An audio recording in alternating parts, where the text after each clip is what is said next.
we are going to pick up with chapter 14, verse 8. Oh, we're way further than we thought. Remember, we're doing the middle third in our Torah reading this year, so I try to pick up there. Now, I will say that we will have to do a little bit of contextualizing, because sometimes when you do the middle third of a parsha, you're kind of picking up a new story, a new something. Here, we are not only in the middle of the story, we are literally in the middle of a speech, right?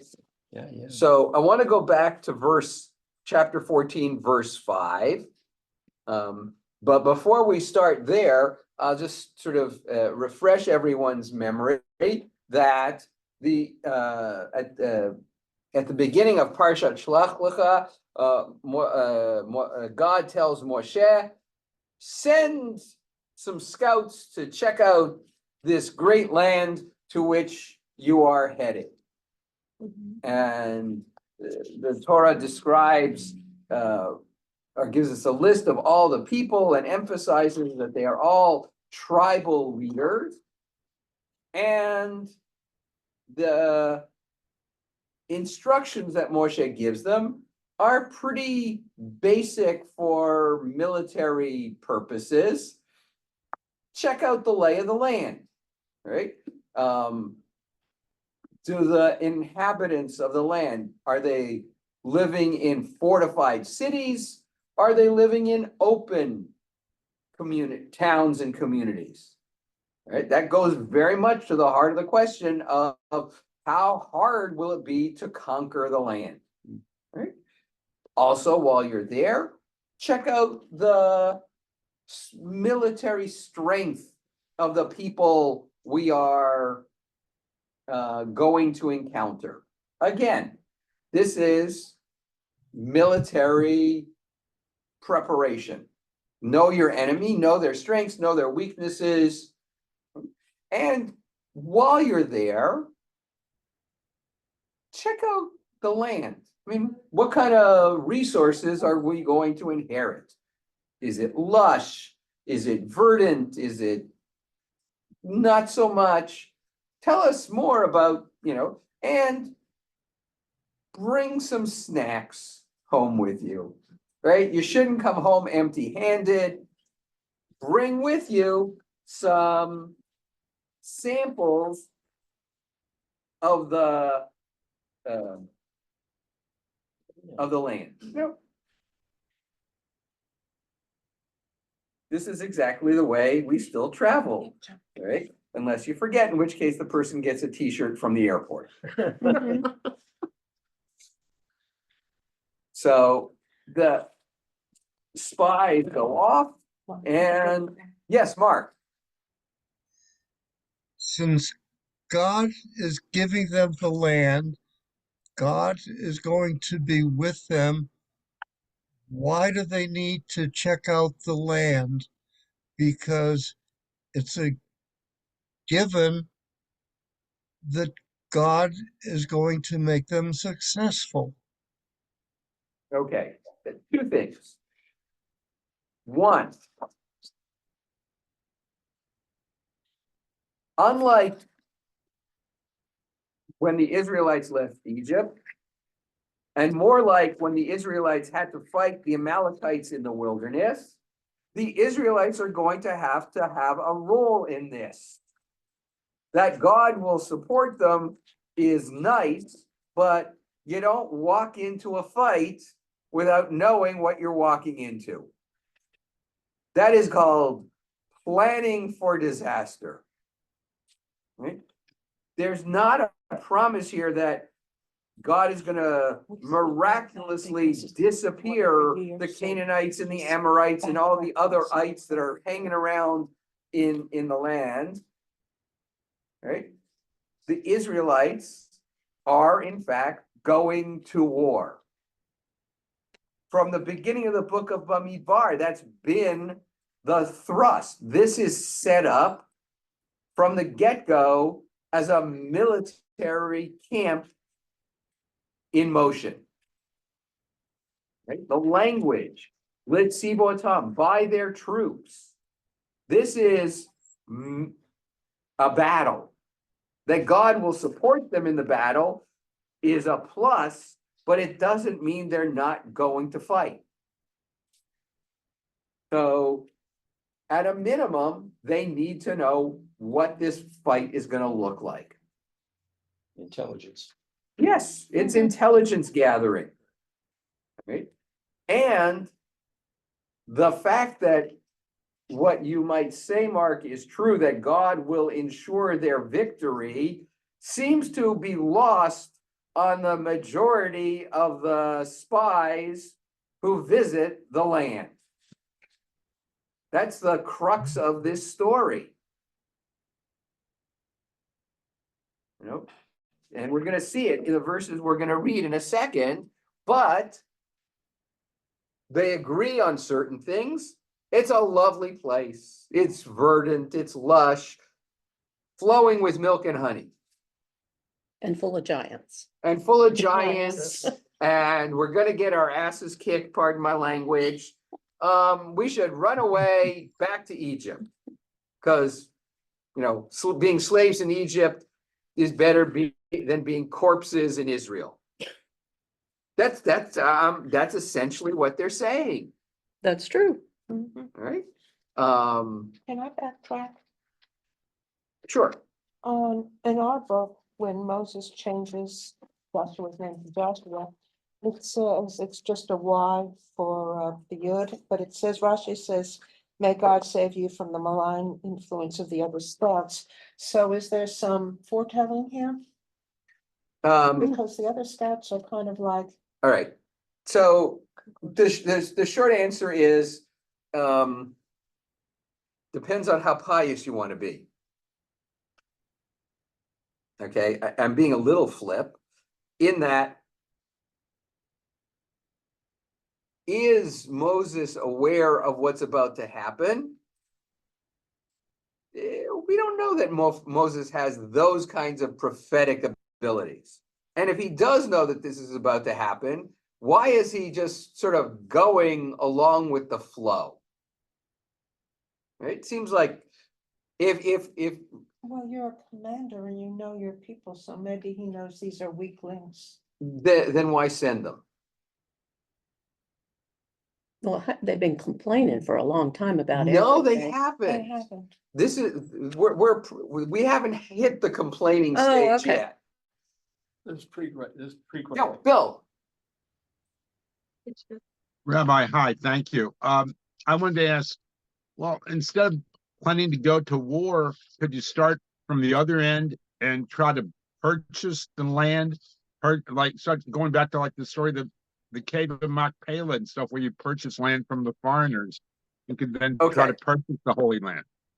Okay, so the short answer is no. All right, you're thinking too Jewish National Fund. Yeah, I did contribute to them. I mean, but you know, hey. All right, no, look, the reality is Moses as an individual who moves to the land of Canaan and needs a burial place is not in a position, nor should he be, of conquest. He is actually a foreigner who is not allowed to own land, so he needs to get special permission and dispensation to purchase a cemetery, which is a phenomenon that persists in Jewish life in the diaspora for a very long period of time.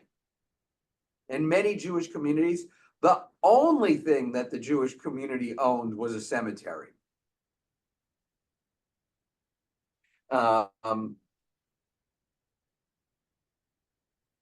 The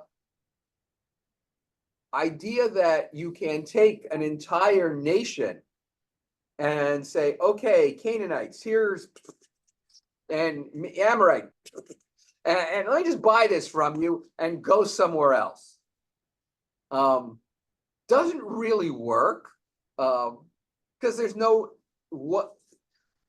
there's no reason for the Amorites and the Canaanites and the Jebusites and the other ites to just walk away from their ancestral land. It is true that in the early Zionist era, late 1800s into the 20th century, the Jewish National Fund raised a lot of money, both from ordinary folk and from some very affluent folk, and they used it to buy land. Why? Why did that work?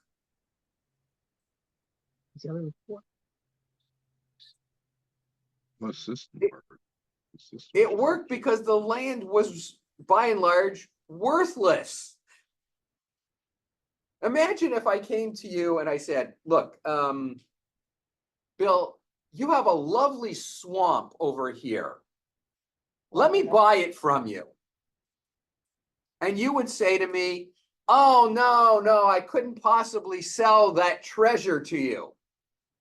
No, that's not what you would say. You would say, I have just got an idiot here on the line who wants to overpay me for a bunch of junk. Watch me take him for a ride. Right? That's what's going on. Right? Oh, you want to buy desert? Sure, I'll sell you some desert. Good luck. Have fun with that. Oh, you want to farm it? Okay, sure. Here, I'll tell you what, I'll even sell you the water rights. I'm walking away going, oh man, did I just swindle somebody? And you're going, okay, I bought myself a piece of the promised land. Now, fast forward 40 years, all right? And bring the guy who sold the swamp that became Kibbutz Degania, the first kibbutz founded in Israel. And you take him on a tour of it and you go like, what? No, we're in the wrong place. This can't possibly be that swampland that I sold you. It's like, yeah, Tuck, it is. The guy's got to be going like, I wonder who got swindled. Or maybe I didn't get swindled, but I certainly didn't get as much as I coulda or shoulda had I realized the potential inherent in that land.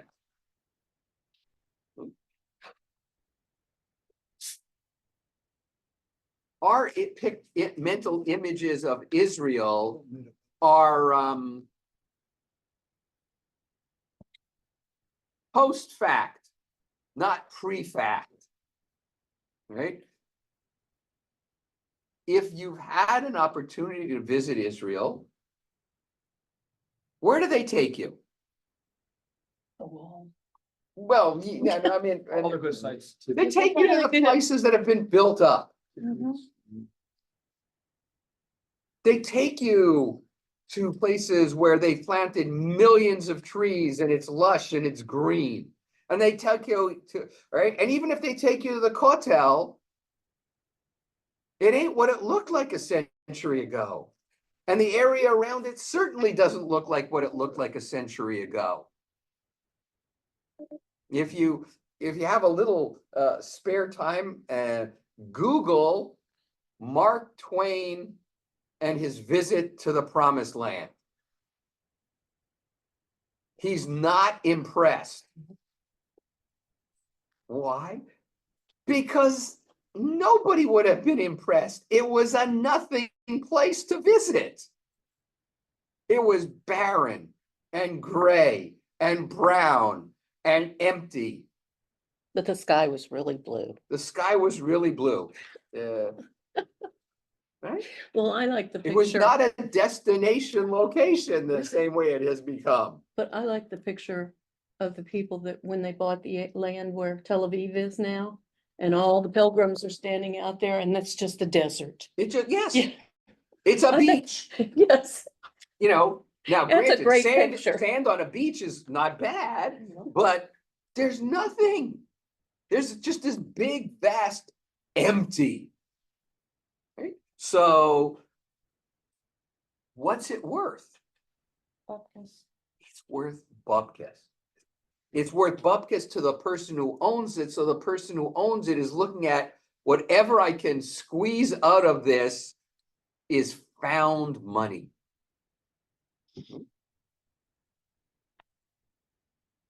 I don't know the history of Newport News all that well, but I'm gonna guess that it's probably like the story of many, many places where there were landowners who sold off parts of their land, and someone developed a little something here, and someone developed a little something there, blah, blah, blah, okay? But with the passage of time and the more stuff got built up, the plots of pieces of land became more valuable. Right? So if my understanding is correct, there's well, I know that there's a place called Yoder's. Mhm. Okay, okay. That used to sit on a much larger piece of land. oh Yeah, my where goodness, the mall yes. is. Yes, all right. And when they wanted to build the mall, They bought it. they bought it. What did they pay for it? I have no Something idea. in, But when they built Target and the other place, Yoder sold it himself rather than go through a realtor. And he sold that last chunk of land with Target and that strip piece by piece for more money than he got for everything else. And then they had the barn moved over too because of. Yeah. Right. Barn Okay. was on the other side of the road. So as places get built up, land becomes more valuable because it's finite. And if I want to be here, I want to be here. Now, and you know, communities develop each in their own sort of unique ways, but generally, right, seafront property is considered more valuable. Everybody wants to live on the beach. Right? You want to build a hotel? I want a beachfront hotel. I don't want something where people got to walk 7 blocks. When I was in New Jersey, we had any number, excuse me, when I was in Pennsylvania, we had any number of families that had homes out on the Jersey Shore. And I remember visiting someone and, you know, nice house and whatever. And they said, come, we'll go for a walk. Cool. We're walking along and we walked 2 blocks eastward. And he says, each block eastward increases the value of the house by about 30%. And I'm going like, but these are much smaller. And he's going, yeah, it doesn't matter. This one is a block from the water. This one is on the water. Okay. So, yes, theoretically, the Israelites could have said, okay, we'll buy the whole thing. Everybody move. Wasn't going to happen. Right? The JNF could start that process because there was a lot of empty. And there was a lot of land that was owned but not utilized. And so I could make you an offer on the land that you're not using, and you would say, thank you very, very much, idiot. I did that in Florida. I sold the swamp. Filled it in. Yes, and eventually things become valuable. But not when they're in their decrepit state. Okay, so to finish answering your question a little bit, I don't think Moshe knows that this is going to become a disaster. Why he changes Joshua's name, and remember, Rashi is giving you a midrash that is the rabbi's interpretation of why Moshe changes his name, but you're talking about someone looking back 1,000 years or more. It gives credibility to the individual because God changes the names of the individuals prior to that. And that would be Abraham, that certainly would be Jacob. There's certainly a tradition of name changes, but you're right, usually it's God, here it's Moses. Is it a bestowing of specialness on Moses? Remember, Joshua was already Moses's aide de camp, if you will. He's Moses's sidekick, or I don't know. We'll just call him Robin for the Yeah, moment. 'cause he's a little more because he's next in line. Well, we don't know that he's next in line, That's true. right? He's not next in line till 40 years down the road. He's got a role, he's got a status. And so adding something of the divine name to someone's name is a phenomenon of the ancient world. It's why there are a lot of names that incorporate God's name. So for example, you don't have to flip back, I will do it. All right, if you look at the list of people who are named here, there's a handful of them that have a divine name or a part of the divine name in it. So you've got Gadiel and Amiel and Geuel, Michael, all right? All those L endings are part of the divine name. So it was not uncommon for people to have, you've got, Tsuri Shaddai. The Tsur is rock, but it is a reference to God. Shaddai is one of the divine names. Elimelech in the story of Ruth, just to sort of show you that it's not just here, right? Elimelech, God is my king, right?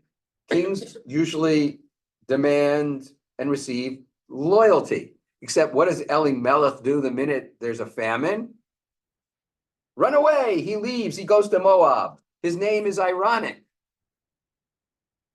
The Lord, God is my king, God is my ruler, God is my, now see you, bye.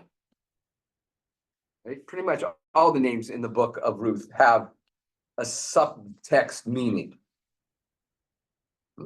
So we may be just given a little glimpse into Yeshua is going to be the guy.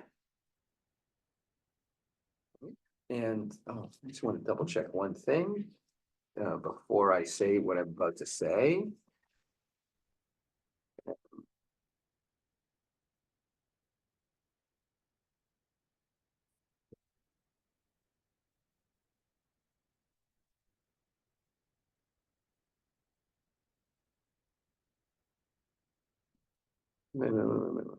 Okay.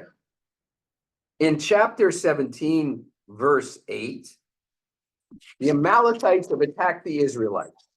Right? Amalek came and fought with Israel at Rephidim. I'm in the book of Exodus. So like I said, we're not gonna find that. Moses said to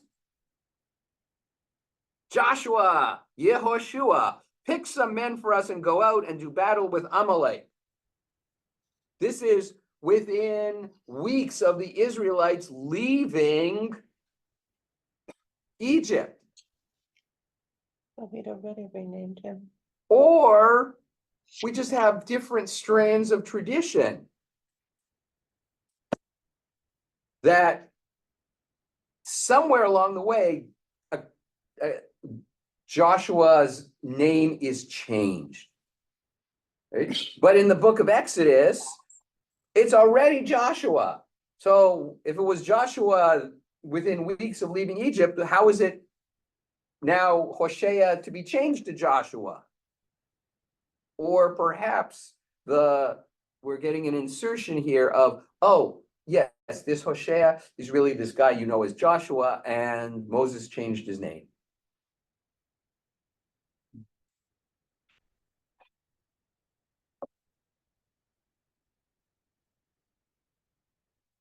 Okay. So we get a majority report and a minority report, and then all heck breaks loose. This is where the kvetching starts.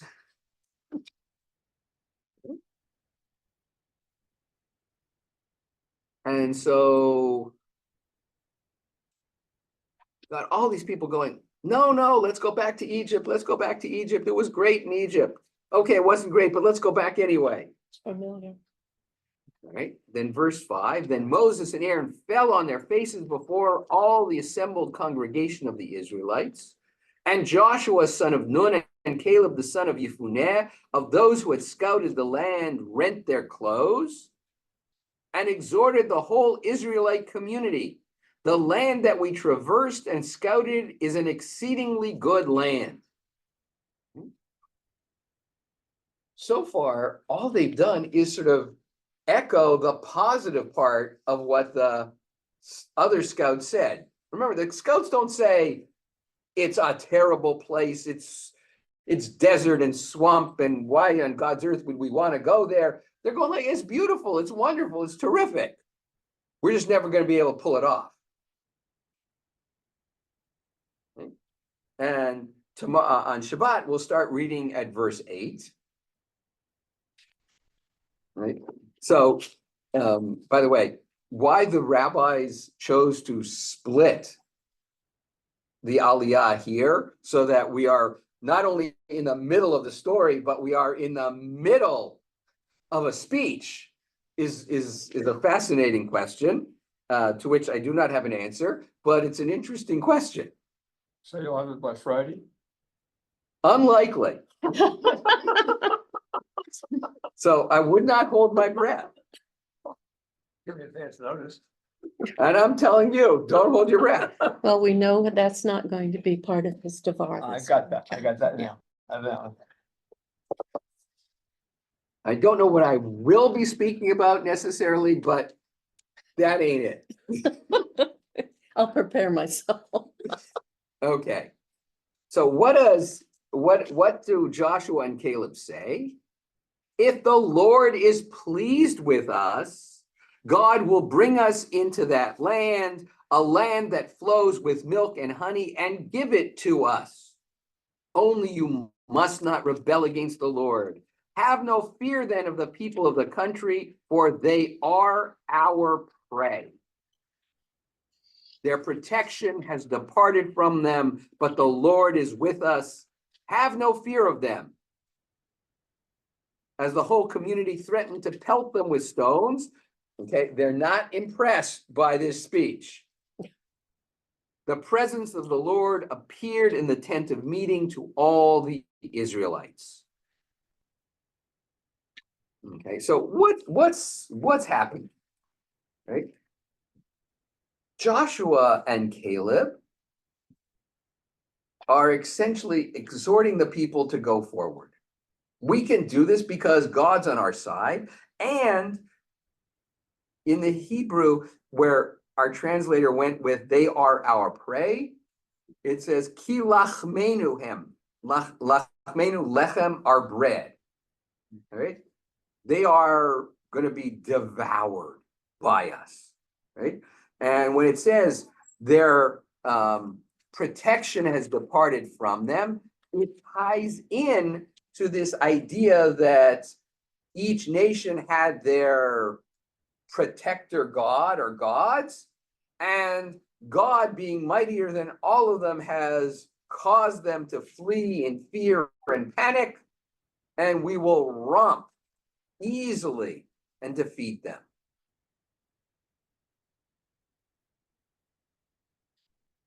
So, which sort of comes back to Mark's question of earlier, that the Israelites are being told that they're going to win, right? The fix is in. if you will.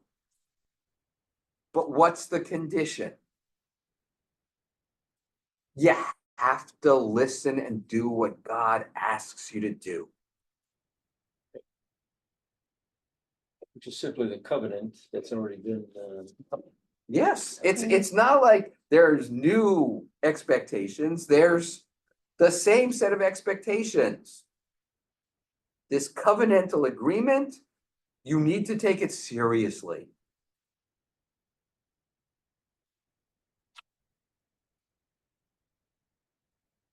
Okay, what else? What else do we glean from this?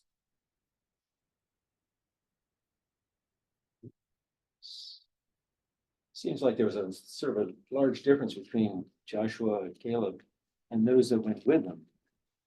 Because, I mean, you can sense that there's kind of a, I don't know, resentment or something that's going All on. right, so the question becomes, why? How is it that Joshua and Caleb are able to break away from the majority? It's not like this is an even six split, half say A and half say B. You've got a solid 10 spies who are going like, no mas. And the other two are going like, well, wait a second. No. Plus, the people are resonating with the runaway group. The people have come from Egypt and they've never known freedom or decision making, and they're scared. And Egypt is familiar, and when you're scared, what's familiar appears safer to you, even though Okay. it isn't. Okay, but now let's unpack that a little bit. Yes, that's true with a really big but. Okay. How did the Israelites get out of Egypt in the first place? They Moses, backed up and walked. Not so simple. all those plagues. Yeah, and those plagues, source of the plagues? Oh, God. Oh, right, that God guy, okay. Oh, that, it shouldn't be so gender specific, that God personage. Okay. Oh my God, the Egyptians are chasing after us. but they don't fully trust yet. Why the hell not? I don't know. Well, but that's just the problem. They have every reason to trust God. They have no reason to think that they will be welcomed and well received by the Egyptians. God has defeated Egypt through a series of 10 plagues. God has defeated Pharaoh and his army at the sea and drowned them. God has assisted Israel in defeating the Amalekites. God has provided them with food and water through an entire year plus in the wilderness. But they don't trust. For some Yeah, reason, they're not trusting. They But- see it, but they're not accepting it. Well, but why not? All right, that's the problem. We choose sometimes not to see what is directly in front of us. Well, the other part is because you forgot yesterday. You did that yesterday, what about today? I gave you breakfast this morning. What do you want? But you know what I mean? But no, I get that. But in this case, it's like you literally went out and found manna in the wilderness this morning. Not last week, last month, next year, 6 weeks from now. Today.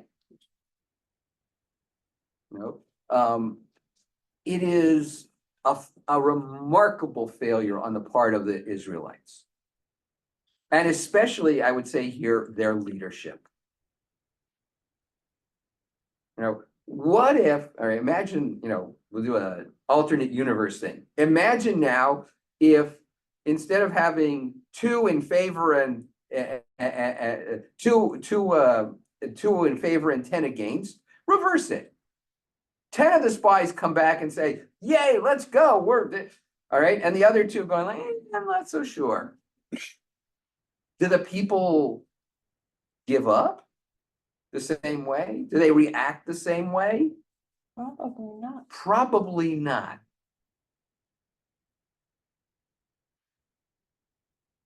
There's also that, I won't go to what I'm taking reference wise, but sometimes people think it's gonna last forever. You know, and the thing I was thinking about is, during the pandemic, there were certain things that were enacted. And now they're coming to the end, and the people are going like, wait a minute, wait a minute, wait a minute, I'm just depending upon this one, I'm going like, well, there's some point it had to come to an end. Okay, so you're thinking that the Israelites are going like, okay, so God's taking care of us up to this point, but he's gonna drop us like a hot potato when we get to the land of Canaan. That's sort of the idea, or is it actually should be the reverse? The reverse should be, oh, God has taken care of us for the last 15 months plus however long the plagues lasted. This, by the way, that idea actually comes into play in some of the rabbinic midrashim and commentaries, which suggest that the Israelites have got it too cushy. Why should we go to war and risk battle and all the consequences of it? And then, if we're victorious, what do we have to do? We have to start farming and taking care of the land and building houses and blah, blah, blah, blah, blah, blah, blah. It's kind of nice and cushy here in the wilderness. We have our comfortable little living area. I don't have to do lawn maintenance. God provides breakfast and dinner, and it's whatever I want it to taste like, it tastes like. Cool, this is great. Why would I ever want to leave this? So they haven't grown. Maybe even worse than they haven't grown. They're stuck. It's like, this is really comfy. It's like, I'm trying to think of a good example. A good sort of contemporized example. Okay, TV show example, because all right. Anybody watch The Big Bang Theory? God, yes. No, You should. You missed it. All right. But there's one character who named Raj, who comes from a very affluent family, and he's a messed up character. He just is, right? But at one point, they're saying to him, like, you need to sort of become a little more independent and stand on your own 2 feet. And he admits that, well, yes, my father pays some of my expenses. All of them. My rent, my car. My rent, my car, my utilities. credit cards. And there was one other thing. It's like, so essentially everything. And I'm thinking like, where do I apply? But it was really comfortable for him. It was really easy. And he needed a reality check. He needed a kick in the tuchus, is really what he needed. And so, yes, we all try to help our children. That's what we do, right? But at a certain point, we also sort of shift responsibility as they are able to acquire or accept more. We have to be willing to give them more. And that's true on a myriad of levels. It's like when children are little, we carry them across the street. And they get a little older and it's like, okay, hold my hand while we cross the street. And then they get a little bit older and say, walk beside me while we cross the street. Right? And then at a certain point, it's like, okay, you can cross the street by yourself, but I'm going to watch. And then at a certain point, we let them cross the street by themselves.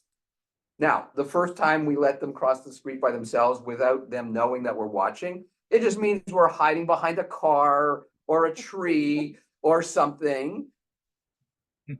But eventually we say, okay, I have taught you how to do this safely. And at a certain point, I'm going to trust you to do it safely. We shift. And what we would never have imagined doing with the 3-year-old, we might make normative with the 10-year-old. And that's just like a little, but that's what we do. That's part of our job, is to try to help them. But not help them by infantilizing them, but help them become the most independent, self-sufficient version of themselves that they can be. And some of our children will be more so and some will be less so. And that's navigating in the same way that I imagine this is probably still true. There was a period of time when many young people moved home, and not because of like COVID or anything like that. It's stupid expensive. All right. But most of the people I know who moved home paid rent. It wasn't the, exorbitant, outrageous amount of rent that they would have had to pay for a postage stamp sized apartment in Manhattan. But it was, oh, child of mine, I'm thrilled that you have a nice job and that you're earning an income. So congratulations, you can now pay your car insurance. And I don't know any parent that sort of sat down and calculated, okay, the living expenses that, actual cost is, right? But it was the concept.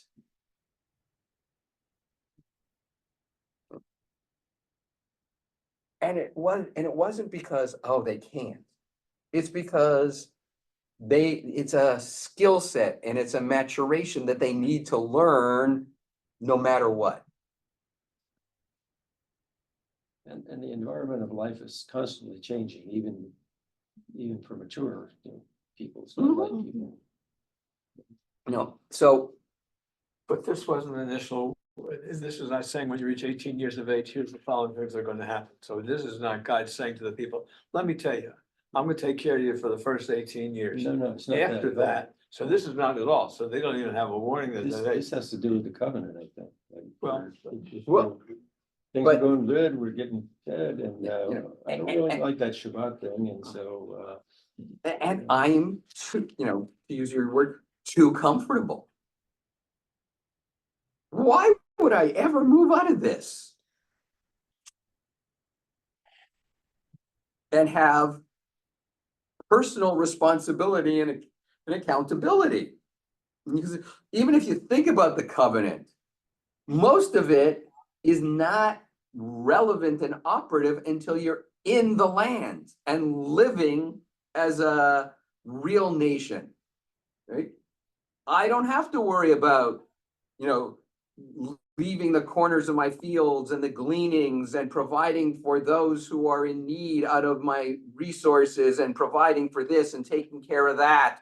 And I don't have to offer tithes and I don't have to do any of that. Right? And that's just in one little realm.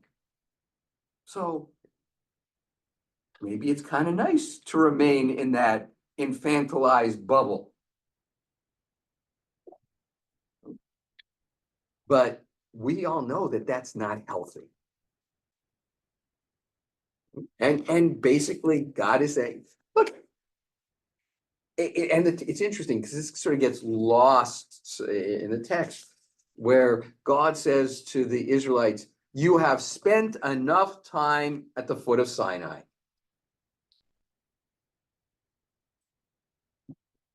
Time to leave. I'm coming with you.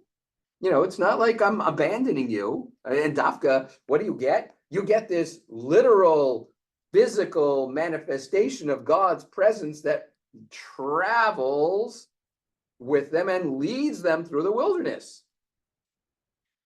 It's not like go send me a postcard.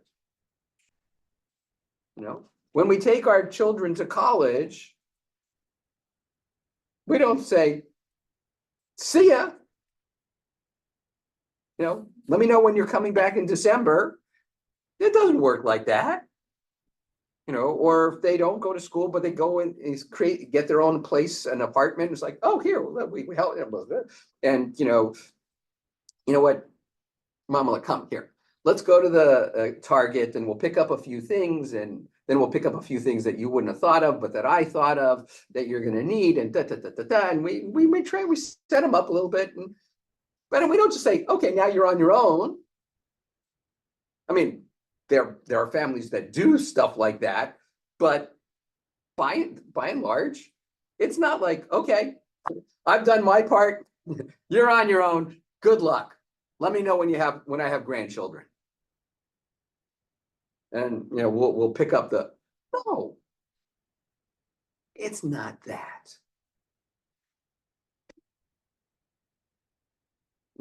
Now, the community is not buying this from Joshua and Caleb. They're listening to the others.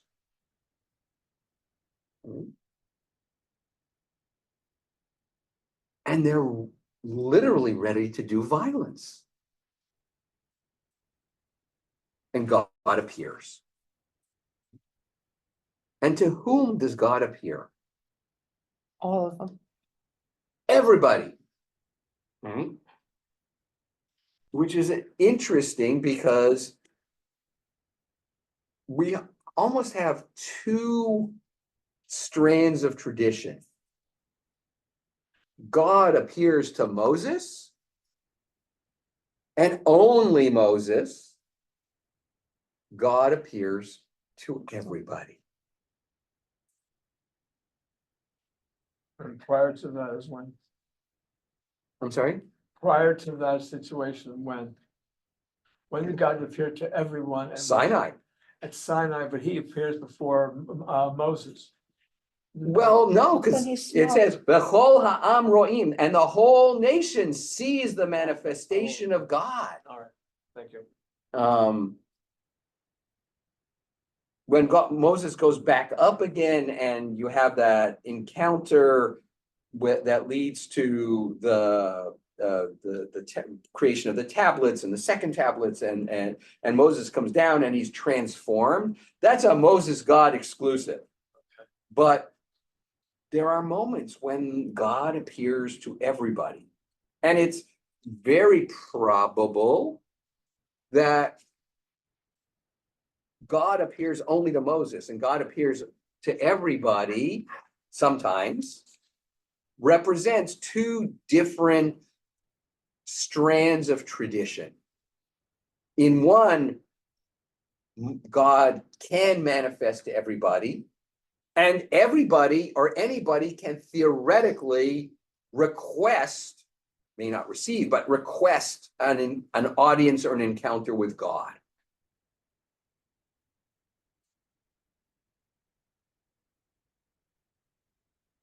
Our Israelite ancestors are not completely apart from the world in which they lived. Okay? So, in the ancient world, you had what I'll call temples and oracles. Temples are located usually at the center of the community or on a hilltop, and that's where you went to worship the gods. You brought your sacrifices, you went there. Okay? Oracles did not generally inhabit those same spaces.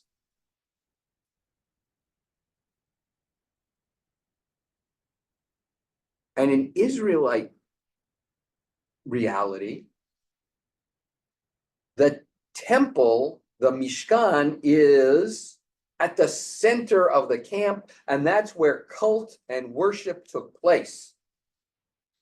right? And it's over that you saw the presence of God. Right? But there also seems to be a second tradition that gets woven in and lost of a tent that seems to be outside the camp, to which Moses went when he needed to encounter God. Right? Just to show you that I'm not making it up. Let me just find it quickly.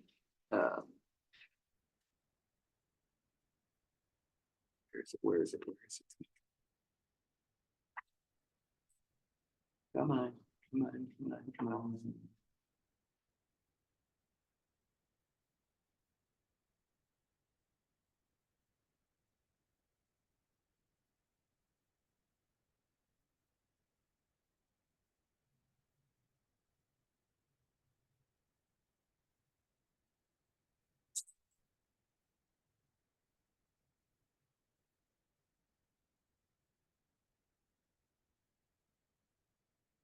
You can always tell it's Friday night. That's what I was thinking.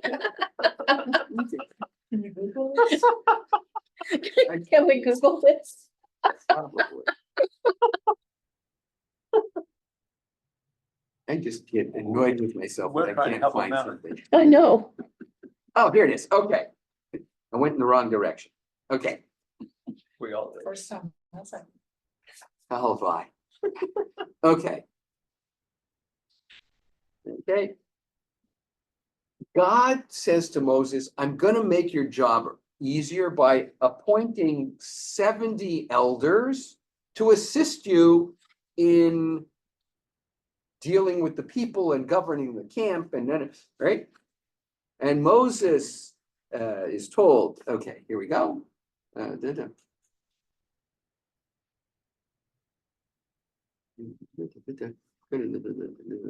Moses went out and reported the words of the God to the people. He gathered 70 of the people's elders and stationed them around the tent. Then the Lord came down in a cloud and spoke to him. He drew upon the spirit that was on him and put it upon 70 elders.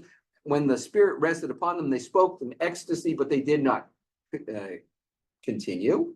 2 men, one named Eldad and Medad, had remained inside the camp. Emphasis, inside the camp, which means where are the others? Outside the camp, thank you. Yet the spirit rested upon them anyway. And they were amongst those who recorded, but had not gone out to the tent. And they spoke in ecstasy within the camp. Am I getting the right emphases here? Right? And And then at the end of the story, Moses then re-entered the camp together with the elders of Israel. So what tent are they at outside the camp? The tent of meeting, which suggests that the way this text is structured is it almost conflates the tabernacle, the Mishkan, with the tent of meeting. But it seems very likely that there were, in fact, 2 separate structures, right? Or at least each tradition, the tradition, the priestly tradition, had its structure, which was the Mishkan, which was the cultic center over which God's presence hovered, and from which God emanated and spoke to the people. But there seems to also be in the Elohist, in the E tradition, this tent of meeting, which was filled with God's presence, which was outside the camp, which was where Moses went when he needed to encounter God, or he wanted to seek an audience with God, or when God sent out the bat signal, Moses would go in order to encounter God. And who stayed in the tent of meeting? Joshua. Joshua stays there to protect and guard it so there's no trespassers.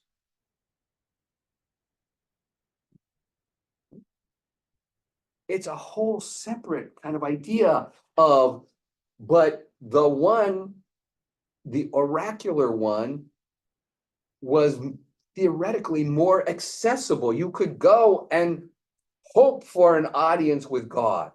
In the same way you could go to the Oracle at Delphi and maybe they would answer and maybe they wouldn't. But the Mishkan at the center was the place of the priests. You weren't allowed in. You were allowed in the courtyard, but you couldn't go inside. Right? And if you attempted to go inside, what would happen? You die. Bad things. Well, before you die, they would kill you. Yeah. No, I mean, that's serious. Like the whole point of the Levitical guard was to stop you from going where you weren't supposed to. You die. You died. But it wasn't like you got smitten by God. It was you were killed at the hands of. In the same way that when the Israelites are around Mount Sinai and God says, nobody go up. And the warning to the Israelites is, and if you see someone trying to encroach, throw a rock at them, shoot them with an arrow. Why? This is sacred Could- property and they're disobeying. And they're projectiles. Yeah, because you're gonna hurt them. It's like, if person A is encroaching, you don't send B, C, and D to encroach and stop them. You stop them from encroaching further by making them dead, right? And you do it in such manner as to avoid additional encroachment. But that's the key idea of sacred space, which is exclusive, as opposed to God appears to everybody. And God theoretically could appear to anybody and does. Not this past Shabbat, but the week before, the Haftarah introduced us to and announced the birth of Samson, right? The birth of Samson is foretold because an angel of the Lord appears to Mrs. Manoah. And eventually to Manoah also. And Manoah is going, Oi Gewalt, we're going to die because we saw an angel of the Lord. I said, angels of the Lord are apparently not safe for various reasons, which we can do a different class about. But Good afternoon, who are, Eureka. who are Manoah and his wife? Mark, turn yourself off. Manoah and his wife are ordinary Yes, I Israelites. am There's behind. nothing, there's nothing special. Mark, you need now, to mute. We're in Mark, the, you need to mute. right now, I'm in the Torah study session. We're about to leave because I have a. There we go. Power. I can silence people. Oh. All right, So. So- let me go. Is that something like throwing a projectile? no, I have to get, well, sort Yeah, of. yeah. The silent Right, projectile. but but Mrs. Manoah and Manoah are just ordinary, everyday Israelites who are members of the tribe of Dan, who have an encounter with a divine being because the divine being is bearing a message from God.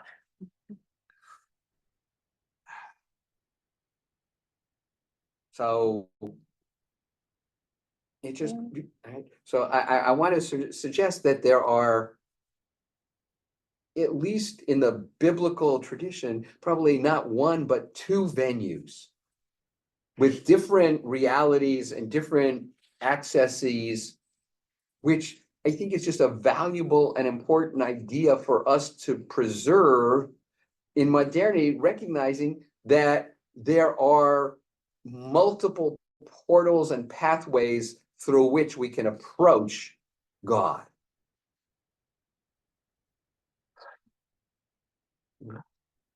The easy ones are, quote, easy.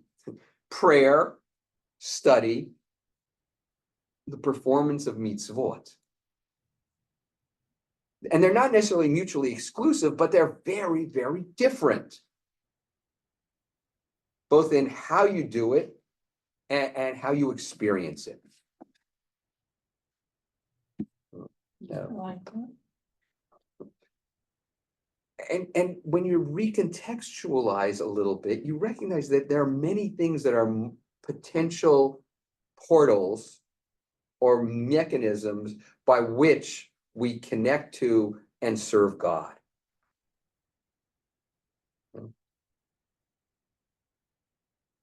It probably doesn't get said enough. Actually, I'm sure it's never not said enough.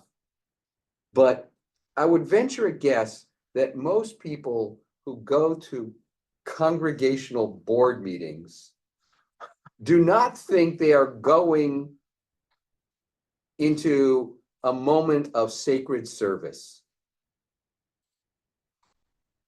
Yes, I know, you're smirking. Even those of you that are being polite about it. But that's the reality. We need to rethink how we think about stuff like that. Because it makes doing those difficult things that much more elevating and energizing. Well, from my board days, some meetings were really energizing. Some of them you come out going, Yes, and some of them you come out with, okay, where are those rocks? Because I'm gonna throw them through someone's windshield. Not that anybody would ever contemplate, acts of violence against a fellow member of the board. Chas v'chalila. Next paragraph. Okay. Chaverim ad kan. thank you. Thank Yeah. you, everyone. Bye-bye. Thank you.